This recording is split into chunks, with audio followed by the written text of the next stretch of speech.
Next week at the Belk Theater, the Broadway tour of To Kill a Mockingbird will arrive in Charlotte. But in this version of the performance, one of the roles will be played by a deaf actor.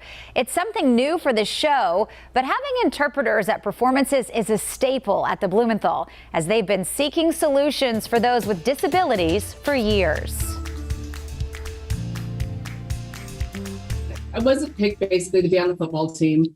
I said, okay, fine, I'll join theater. I realized I had a passion for that. I had a passion for acting. I decided to pursue it. Actor Anthony Natale has spent his life on stage and on screen. After studying at the National Theater for the Deaf, he spent time touring the country performing. However, for this Broadway show, a deaf person playing a non-traditional role is new. But signing at performances isn't a new thing for the Blumenthal Performing Arts Center. They've been providing sign language interpretation and audio description. What's your name, man? For 2 decades. We had a person who had no vision and recognized that in the Americans with Disabilities Act, she had the right to equal and effective communication.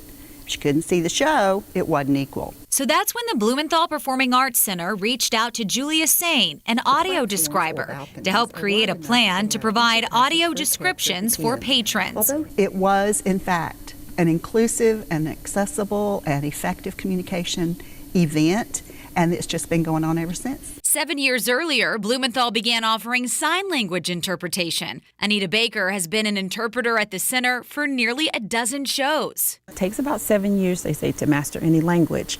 And I come to provide the services so that everyone has access to the show. For both Sane and Baker to provide their services for one show, it takes weeks to prepare. And it's all about the preparation. Also downloading soundtracks so that you can listen to all of the music for the show. We do research online. We watch a movie if there was a movie.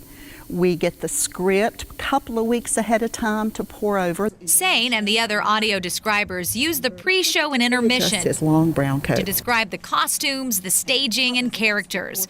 During the performance, they provide a play-by-play. So we don't talk during dialogue, we talk between dialogue. We have to use words that fit the era and the attitude. I just hope that that sends out a message to people in the community and to deaf people in the community that the service is here. It doesn't matter, you know, I can go see the show. It's accessible for me, whether physical or an invisible disability like deafness. And Natale tells us he thinks this show is something that will really open people's eyes.